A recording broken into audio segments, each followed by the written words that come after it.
या वर्षीचा 48,000 कोटींचा अर्थसंकल्पाला आजच्या बैठकीमध्ये मान्यता दिलेली आहे आणि 2017-18 नंतरचा पहिला शिल्की अर्थसंकल्प आहे.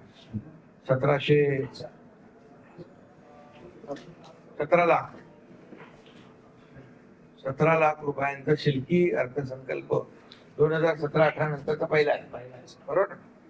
आणि 48,000 कोटीची कामं करत असताना शिल्की अर्थसंकल्प देणारी MMRDA ही मला वाटतं देशातली पहिली यंत्रणा आहे आणि म्हणून खर्चातून गुंतवणुकीकडे आणि MMRDA खऱ्या अर्थाने महाराष्ट्राच्या विकासाचं ग्रोथ इंजिन या ठिकाणी बनताना आपण पाहतोय आणि त्यामुळे मी MMRDAचे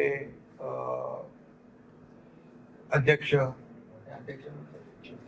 MMRDAचे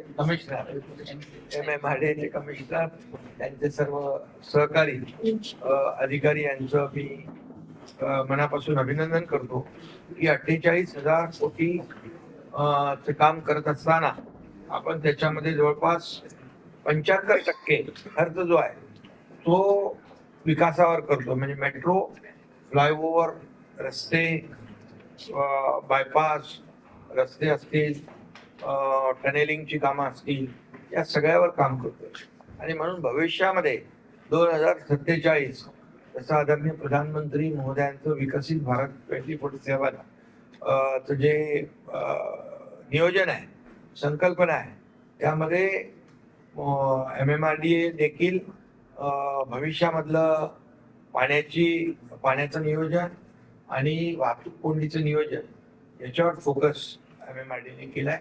पर्यावरण प्रदूषण कमी करणं आणि एकंदरीत यामध्ये मेट्रो असेल, 70 किलोमीटर अंडरग्राउंड टनेलिंग जे आहे यामधून देखील BKC कुर्ला या भागामध्ये पूर्णपणे अंडरग्राउंड टनेलिंगचं नेटवर्क करून, जाळं निर्माण करून वाहतूक कोंडी दूर करण्याचा प्रयत्न या ठिकाणी होतोय. कारण आता रस्त्यावरून वाहतूक आहे, डबल डेकर वाहतूक आहे, मेट्रो आहे, पॉट टॅक्सी देखील लास्ट माइल कनेक्टिव्हिटीसाठी आपण पॉट टॅक्सीचं देखील BKC मध्ये, त्याचबरोबर ठाणे, मीरा भाईंदर या ठिकाणी पॉट टॅक्सीचा देखील प्रयोग लास्ट माइल कनेक्टिव्हिटीसाठी, एंड टू एंड कनेक्टिव्हिटीसाठी त्याचाही वापर करण्याचा प्रयत्न MMRDA करते. याचबरोबर मुंबईमध्ये झोपडपट्टी मुक्त मुंबईसाठी पहिल्यांदा 17,000 घरांचा प्रकल्प जो आहे रमाबाई आंबेडकर आणि कामराज नगर इथे SRA बरोबर MMRDA 17,000 घरांचा प्रकल्प करते. त्याचं काम देखील सुरू झालेलं आहे आणि म्हणून हे क्लस्टर जे आहे ही झोपडपट्टी मुक्त मुंबई करण्यासाठी क्लस्टर फार प्रभावी ठरणार आहे आणि मुंबईकरांना दिलासा देणारी ठरणार आहे. मी इथे मुद्दाम आठवण करीन की हिंदुत्व सम्राट बाळासाहेब ठाकरे यांनी मुंबईतल्या 40 लाख लोकांना मोफत घरं देण्याचा संकल्प केला होता आणि त्याची खरी सुरुवात जी आहे आपण पाहतोय की मुंबईमध्ये रमाबाई आंबेडकर नगर, कामराज नगर काम सुरू झालेलं आहे आणि मुंबईत असे 17 URP तयार आहेत क्लस्टरचे. इतर मुंबई MMR मध्ये देखील क्लस्टर योजना सुरू झालेली आहे. ठाण्यामध्ये जवळपास क्लस्टरच्या 5 इमारती सुरू झाल्या आहेत. त्या ठिकाणी देखील ठाणे कॉर्पोरेशन आणि सिडको करते, जेणेकरून MMRDA देखील फक्त रस्ते, उड्डाणपूल, मेट्रो, धरण, डॅम इतक्यावर मर्यादित न राहता लोकांना चांगल्या प्रतीची घरं, सुरक्षित घरं, वेळेवर घरं आणि सगळ्या अम्युनिटी सुविधा असणारी घरं देण्याचा प्रयत्न करते. याचबरोबर या ठिकाणी पोशीर आणि शेलार या धरणांना प्राधान्य दिलेलं आहे. भविष्यामध्ये MMR रिजनचं पाण्याचं जे काही नियोजन आहे, आवश्यकता आहे, ते लक्षात घेऊन तेही आपण करतोय. त्याचबरोबर काळू धरणासाठी जवळपास 500 कोटी रुपये त्याचाही भरणा केलेला आहे. त्यामुळे MMR मध्ये मोठ्या प्रमाणावर इन्फ्रास्ट्रक्चरची कामं सुरू आहेत. त्याचबरोबर मोठ्या प्रमाणावर मेट्रोची कामं सुरू आहेत आणि मेट्रोचं जाळं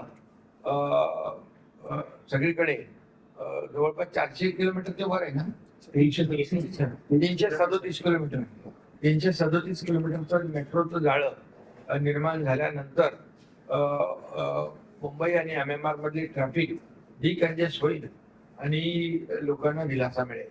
आणि म्हणून आजचा हा जो काही त्याचबरोबर मुंबईचा वन ॲप देखील सुरू झालेला आहे. त्यामुळे कुठेही कुठून याच्यावर आपल्या एका तिकीटवर जाऊ शकतो. त्यामुळे त्यात जे आपले प्रवासी आहेत त्यांना खूप मोठा फायदा होईल. आणि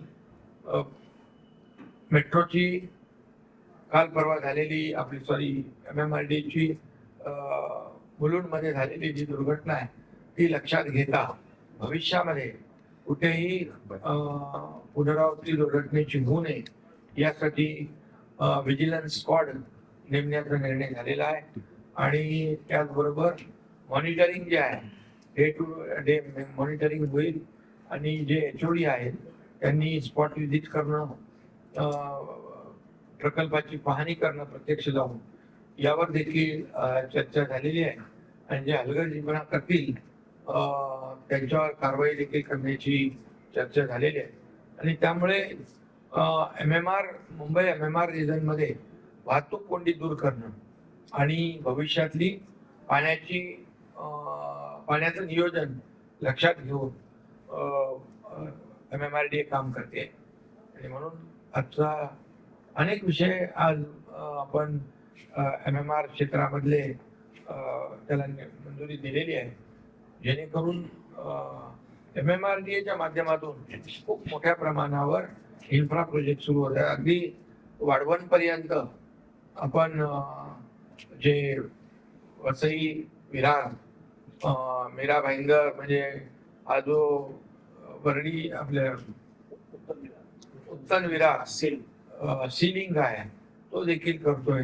आणि डहाणू पर्यंत ही कनेक्टिव्हिटी लोकांना मिळाली तर डहाणूचं जे मोठं वाढवण बंदर होत आहे, वाढवण बंदरामुळे होणारी जी काही त्या भागामधली अर्थव्यवस्था आहे त्याला चालना देण्याचं काम आणि तिथे जे काही इन्फ्रास्ट्रक्चरचे प्रोजेक्ट पाहिजेत, रस्ते आहेत, इतरही ज्या काही मूलभूत सोयी सुविधा आहेत ते देण्याचे देखील या ठिकाणी काम MMRDAच्या माध्यमातून होणार आहे.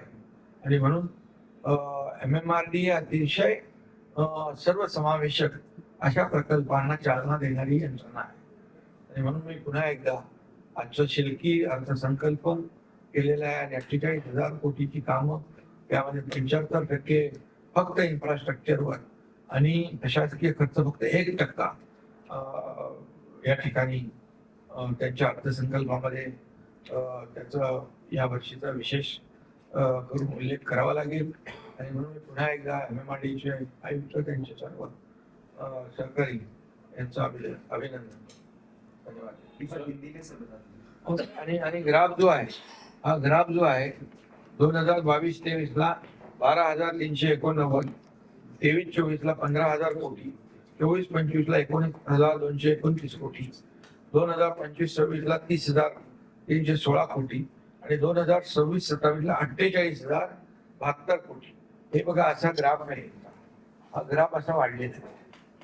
म्हणजे एवढ्या 5 वर्षामध्ये एकदम म्हणजे पूर्ण गेम चेंजर याला म्हणावं लागेल अशा प्रकारचं काम MMRDAच्या माध्यमातून होत आहे.